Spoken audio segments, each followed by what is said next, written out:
This is our inaugural episode, our maiden voyage, our first pancake.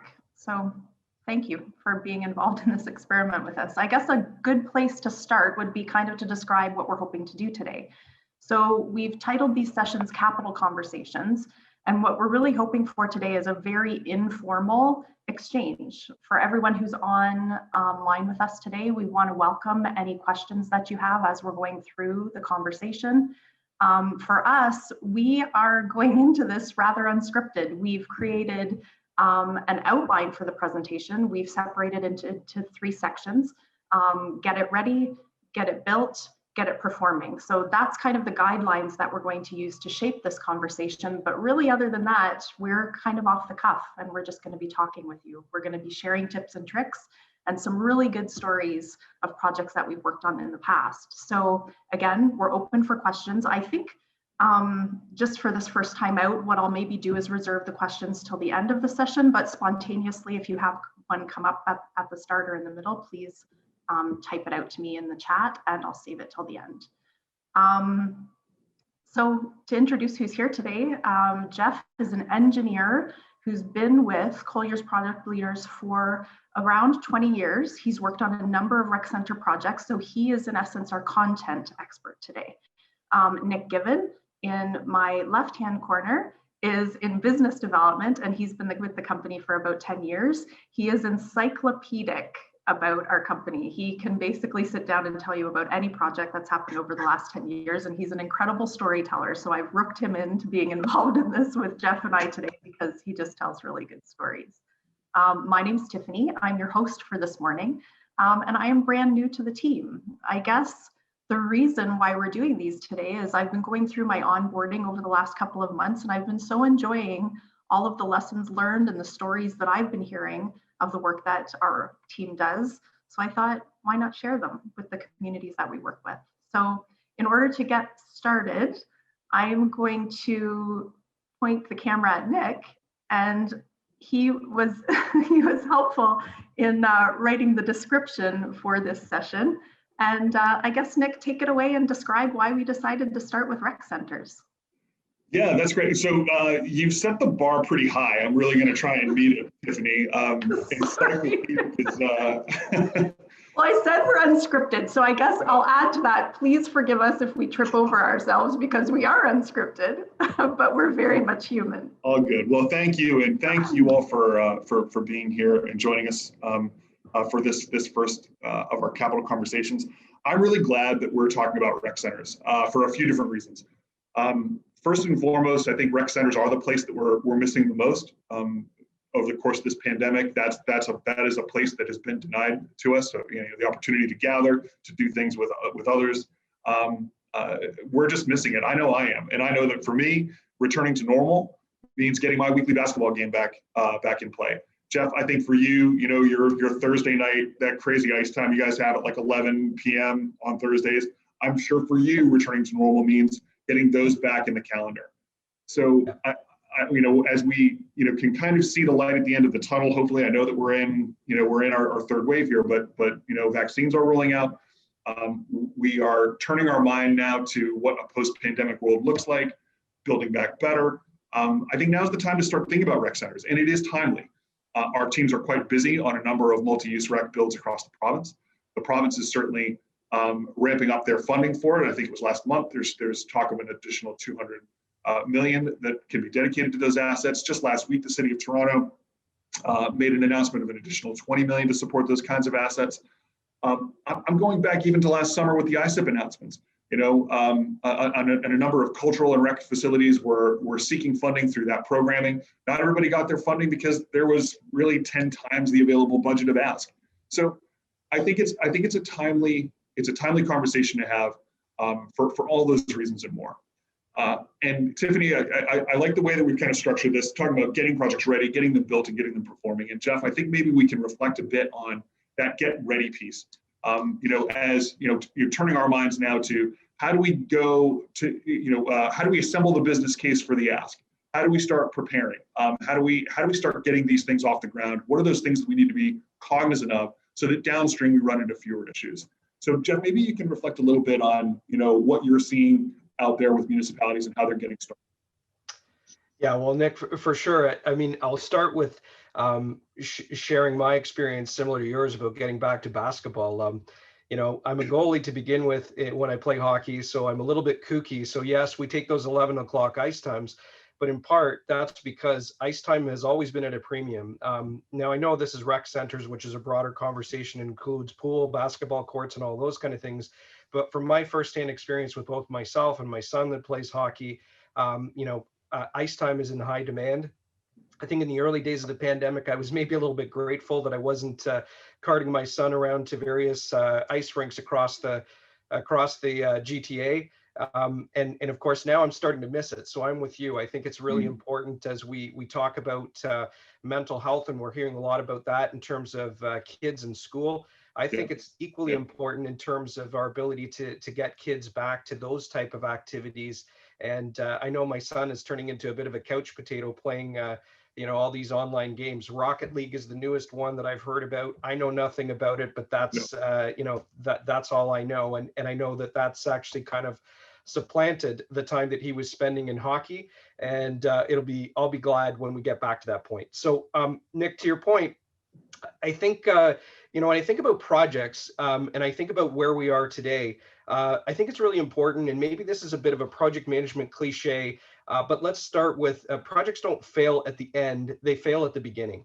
And I think that's a really important point to highlight, because in our experience with years of doing this, and actually even before I was on board with Colliers in the early days, we were delivering some rec centers for municipalities.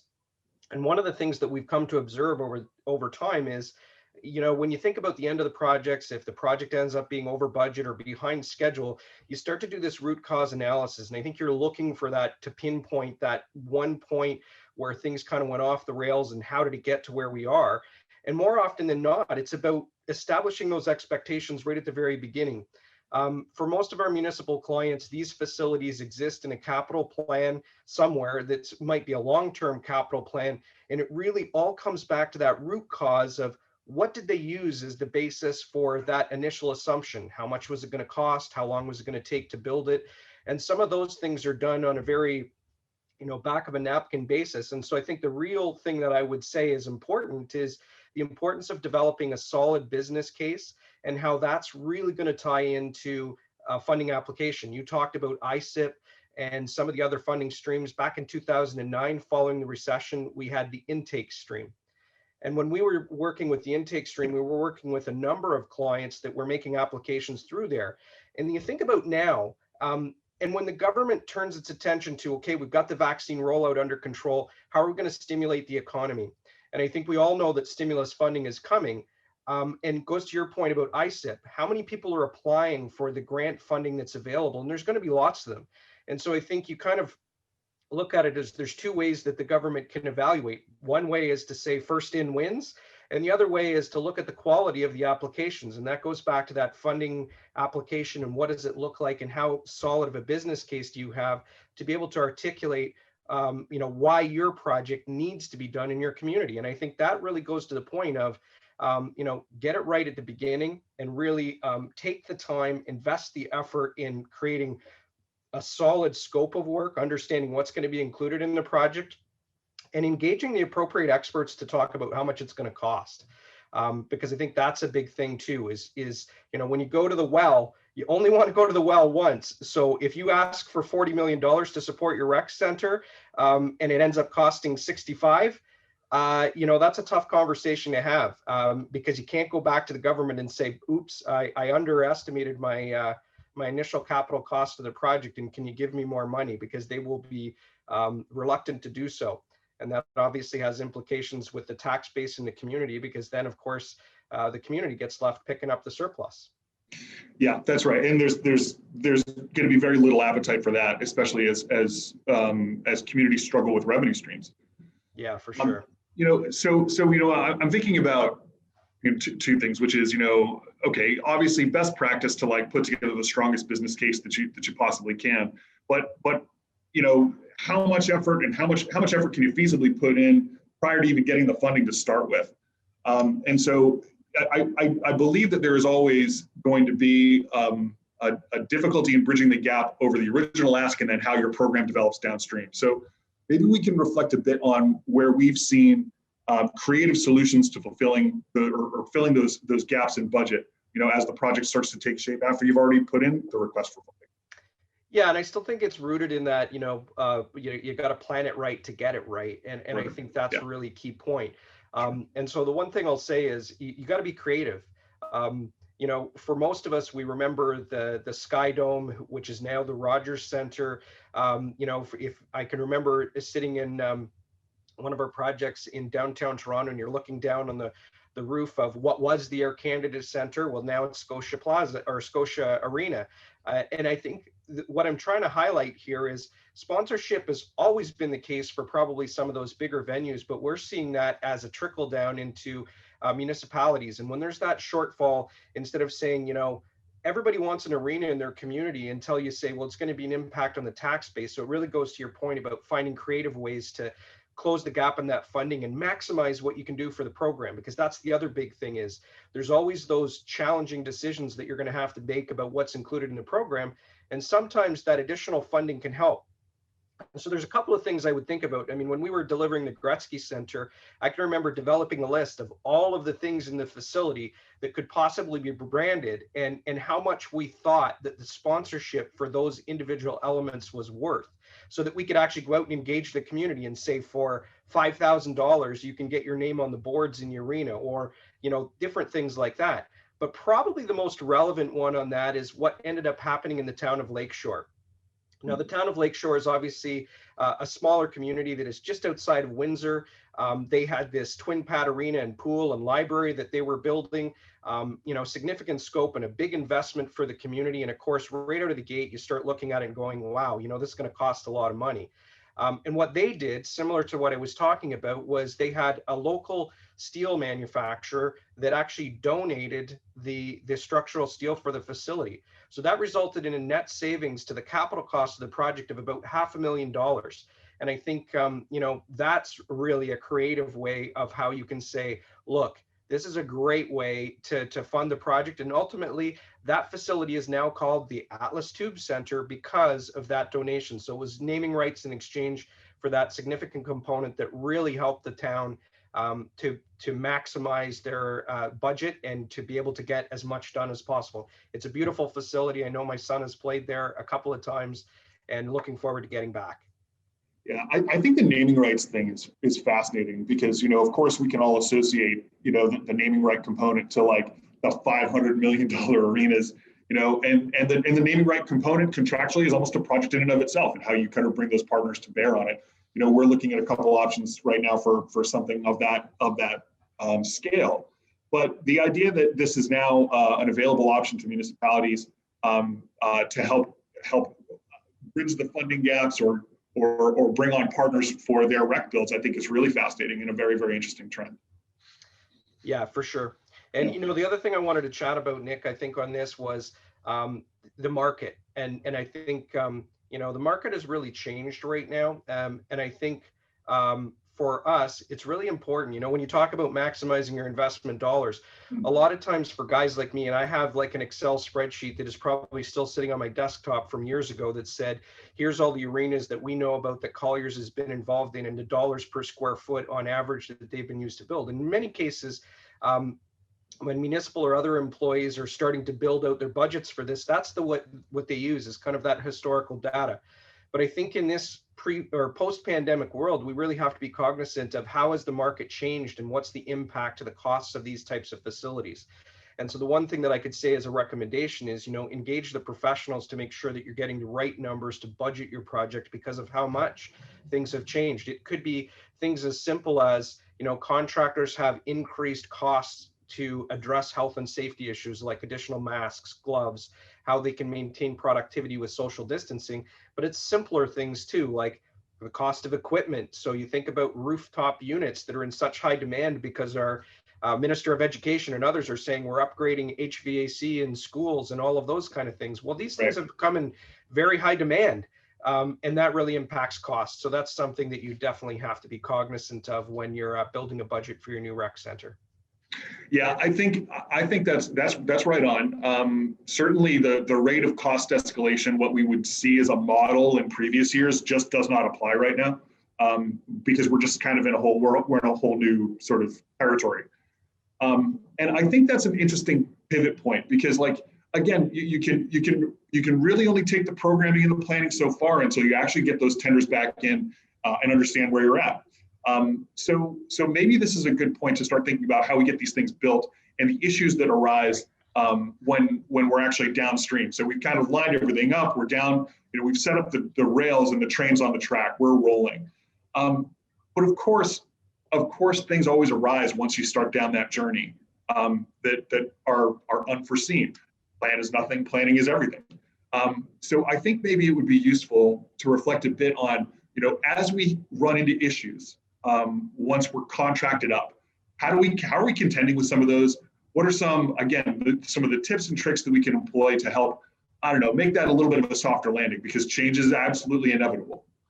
Yeah, that's a great point. I mean, that's one of the things that I think we often try to convey to our clients, because I think there's this expectation, if I engage the right professionals, we're going to be able to build this for exactly the way that I set it out at day one. And I mean, more often than not, circumstances do arise throughout these projects, and to your point, change is inevitable. And I really think it starts with building the right team. And I'll back up a little bit before we actually jump right into construction, because really our ability to influence what happens during that construction is, how do we actually engage the right team? So think about your consulting team, the design professionals that are engaged in this. And look, in one of my colleagues, Robert Balasac, is leading a kind of an initiative around integrated project delivery, which is a buzzword in the industry these days. And that's all about the notion of collaboration and the experience or the environment that you end up delivering a project in, which I think is really important. And so I want to highlight here, and this goes to the contractor as well. So I think it's relevant to the get it built piece, which is pick the right team. And when you think about engaging your consultants, it's all about communications. Most consultants in this world don't want to function in a confrontational environment. It's really about, what expectations did they have bidding on the work that you were proposing to do versus how well you communicated to them what the scope of the work for the consultant was. Right. What happens when the design that's presented exceeds the available budget? Who's responsible for that? How many meetings are expected? And it gets down into things like that. And it's really about, just defining those terms appropriately and spending the time in that upfront piece to make sure you're engaging the right team, because that's going to set the table for, a better experience for everybody involved as you move through the construction. So, I'm not a proponent of any specific methodology, but I think in any methodology, picking the right team members is absolutely critical to the experience that you're going to have as you transition into construction. But you're making an interesting point. It's okay, pick your team appropriately, but also structure the contract appropriately. Yeah, and I mean I am reflecting on. I'm trying to remember the conference you and I were at. I think it was around urban transit, and someone on the panel had reflected on, in utilizing these big P3 forms of contracts, this concept of, like, a couple years down the road, they were like, why did we even put that in? Why did we even put that stipulation? Do you remember that? And it's like, we go to all this trouble to put all this crazy contractual language in there, and then you find out it doesn't really matter. You don't really use that. It's not a trigger for anything that's useful. But I feel like that connects to your point about, I think, almost showing the market respect in terms of how we procure, and allotting for the flexibility for them to do their good work and to do it properly, but to also do that in a way where the municipality's interests are protected. That is a crazy line to walk. Yeah, it is. And I mean, in my earlier days, one of the things that I had to work on was law firm projects, which are completely unrelated to rec centers. But the reason I bring it up is because, when they structured their contract, it was like 80 pages of supplementary conditions. Yeah, right. And I mean, I felt like I was kind of the guy that was coming in there and saying, okay, but what's the practical view of what this clause in the supplementary conditions means in terms of, how would that clause be enacted, and what are the practical implications of what happens there? And I think that's really the view that you have to take when you're structuring these contracts, because you want to make sure that, to your point, I mean, we engage with the general contractors associations, with the Association of Architects. And I think because of, you know, the amount of work that we do with clients like Infrastructure Ontario and others, we probably have a pretty good starting point to say what's fair and reasonable. Now, in a lot of you know, clients' municipal environment, they're trying to manage risk. And so really they're trying to transfer risk into the other parties. And it's really about saying, look, that's all well and good. We understand you're trying to protect the interests of your community, but it has to be fair. And so I think that's a really good point, Nick, is it's about balance. And it's about not finding yourself in the position where you look back at this unfair contract and it kind of creates that contentious relationship that is going to permeate through the rest of the delivery. So you know, fairness, probity, transparency, and procurement is really where it's at. And I think that's, you know, that would be something that engagement of consultants or contractors, that's a key point. Yeah, absolutely. Is there, Jeff, thinking about just some real life examples of where things start to kind of, where we recognize, you know, change is coming, and how we stay agile and pivot to it. Any sort of, like, I would say, like, anecdotes that speak to, you know, how we kind of walked through that? Yeah, you know, and there's lots of them, because I mean, once you transition into that construction phase, you said it before, where we commented on the change is inevitable. We've seen our fair share of those, and I think really it happens, you know, first of all, one of the most important things once you're in the construction phase is having eyes and ears and making sure that you're well informed about what's happening there, because one of the biggest impacts that you're going to see as you transition into construction is time. And I mean, it's time because it's important to our clients, but it's also important to the contractors. Once they bid a job, they want to get in and be as efficient as possible in delivering the job. And quite frankly, one of the biggest things that is an impact to them is, you know, delayed decision making. You know, here's this change that has arisen, and, you know, we need a decision on it yesterday, and it takes 3 weeks to advance it through the various approvers and get it up to, you know, city council, and does it have to go to a council meeting for approval? So I really think that, you know, having that process established at the outset to say, what is the approval process, who's going to be the approver, what level of authority do they have, can really help to streamline that. But when you run into challenges, and I mean, we've seen our fair share of them, you know, take for example, and this kind of relates into the design phase, but it's also a construction related issue. With the Gretzky Center, when we built it, it has this beautiful long spine, which is kind of a gathering space for everybody, because it's the tournament capital of Ontario. And I mean, really beautiful facility. And ironically, the orientation of the building was such that the entrance doors for the arena portion were facing north. And so what happened was, and that's facing onto a football field, those doors were opening so frequently because most of the patrons of the arena were parking on that side of the building. They were coming in and out. So the, you know, automatic sliding doors were open quite frequently. It kind of was counterintuitive to that space because it made the space very cold. So where people were supposed to be gathering and socializing and things like that, it was kind of like people were looking to get out of that space because it was so cold. They wanted to get into, you know, the restaurant area or some other area where they felt more comfortable having those social conversations. And so we ended up having to go back and make changes there.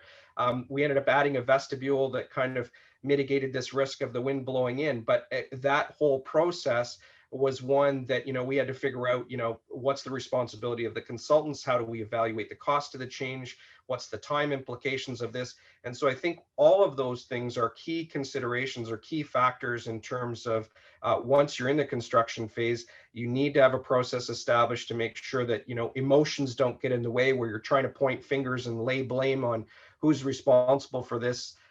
It's more about establishing a process to say, this is where we are, how do we deal with the issue, and how do we do it efficiently so that everybody comes away from it, you know, comfortable with the solution that we've developed. So I want to pick up on that point, because I mean, while that is interesting in and of itself, it also I feel like it captures this issue of utility and function versus design, aesthetic, the look and feel, and things of that nature. And I think that is the perfect segue when we talk about building performance. And so I just saw the Slack come up. What about the life jackets, which is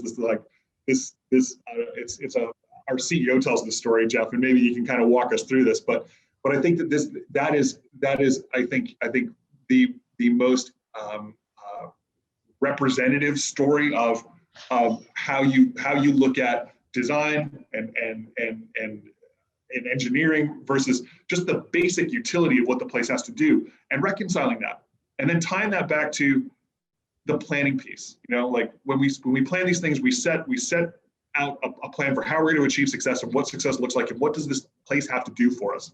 And then the performance aspect of getting that building performing is the chance to understand whether or not we hit that mark. So maybe you can tell us what about the life jackets. It's a great story. I love this story. The whole story goes around, and my kids are a little bit older now, but Nick, I know yours are perhaps more in this age group, but I can remember taking my kids to swimming lessons, and the swimming lessons were all about your kids are kind of reluctant because especially when they're younger, getting into the pool. So in this case, the story goes that one of the aquatic supervisors was commenting on a design that had been developed, and they said, "What about the wet life jackets?" And everybody kind of raised an eyebrow because the design team and everybody else was kind of going, "What are you talking about?"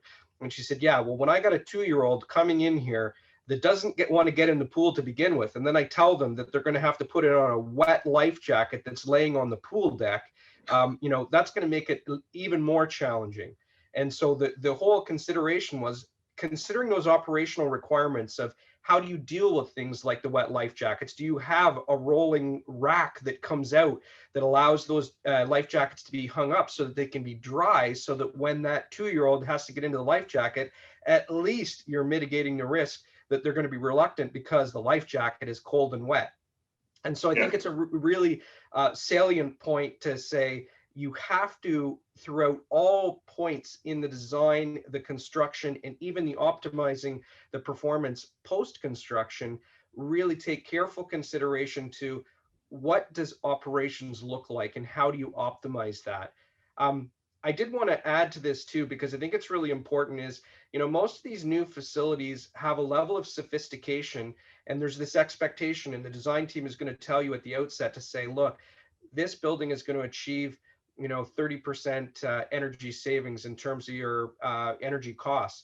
And this goes to Nick's point about a lot of clients are disappointed because as they transition into operations, they may not be able to achieve that. In the analogy, and I think it's very relevant given what we're doing here, is one of my clients said, "I feel like it's the third period and the game's not over yet, but everybody's trying to get off the ice."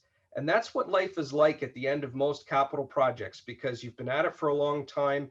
The consultants, the contractors, they all have other priorities because they're shifting to what am I doing after this project is done.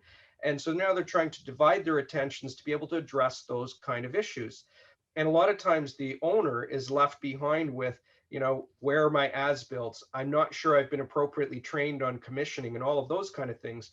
So I really think, that's an important point to say, how can we make sure that our clients get the necessary training, have the information that's necessary and available to them to really be able to optimize their performance and achieve what was set out in that design phase.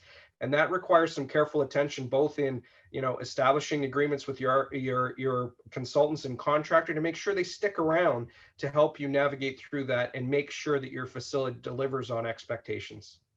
Yeah, I've heard time and time again that the commissioning of a building is kind of a project in and of itself, and an intentional ramp up of effort is one of the things that can offset the tendency of your project team to sort of like, well, we're kind of done, and sort of they kind of ease away, and you kind of stay at 90% complete for a while, and it's really tough to get that last 10% done. Absolutely. And so yeah, I think that intentional ramp up is huge. The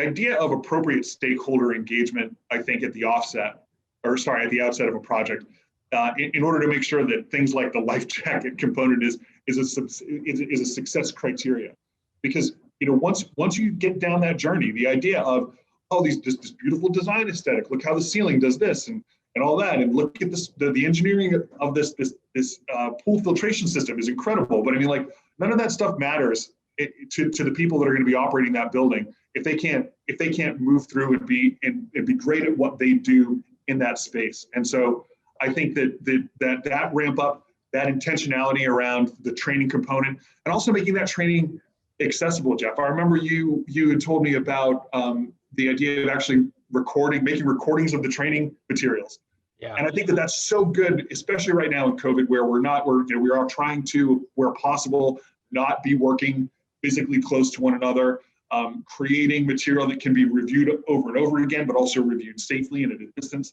And maybe you could just reflect a little bit on that. And I think after that, we're coming up on time, and I know that we want to get some questions in. So just for sure. That's a great point, Nick. We'll get some questions. My wife's a teacher, and there's no substitution, I think, for the in-person training. And that's particularly true with these types of facilities. As I totally said, agree. Yeah. The systems are sophisticated, but it's a different world we live in now. And the notion of actually finishing up your facility and having the trainer sitting there over top of the person that's the facility operator, maybe it doesn't fly. So it probably makes the comment that Nick made more relevant than ever. I mean, the reason that we used to do it in the past is because, of course, you have the training and it's like drinking from a fire hose when the trainer is there telling you, look, here's how the building automation system works. Here's how to reprogram the lighting schedules, et cetera, et cetera. And the people that are the operators are going, oh my God, like I'm overwhelmed. And at the end of the day, they're not wrong. But 3 months from now, when they have to go back and reprogram that lighting schedule, they won't remember that one little element of the training or something that they needed to do to be able to make that change in that building automation system. And so I think that goes to the point of, it's simple. In the day and age we live in, we think about this webinar as an example. You can tape it, you can go back, you can watch it, you can take some tidbit of it later. So for those facility operators, asking the contractor as part of their bid process to say, please include for videotaping of the commissioning process ensures that you as the client are going to be able to go back later on. And instead of having to have your facility operators call a contractor after they've been gone for 3 months, they can actually go back and refer to that video and that training and hopefully get the information that they need to optimize that energy performance. So I think that's a really important point to make sure that these facilities are operated well. Most guys that are facility maintenance guys will tell you that the reasons that some of these facilities have problems is because there's a gradual degradation in terms of the way that things are run by the operations team. And this isn't malicious or anything else, or it's not negligence, it's not anything else. It's just, people forget about the things that need to be done, or, what the maintenance schedule is on something, or filter changes and those kind of things. So I really think that that training piece is so increasingly important to make sure that they can actually say, yes, that was the little thing that I needed to do to optimize the energy performance, or to achieve that energy savings that was identified by the architects at the outset. So, I'm a strong proponent of that. And even if you're going to engage a third-party commissioning agent at the end of the project, or at the beginning of the project, rather, to kind of map out how this process is going to work, that's money well spent, in my opinion, just to make sure that these facilities operate the way that they're intended. Yeah, Jeff, and look, as someone who has 2 young kids that will absolutely not get into their clothes, let alone wet life jackets, I totally agree. And as someone who also regularly forgets to change his own furnace filter, I agree. You're not alone there, my friend. You're not alone. It's tragic. It's tragic.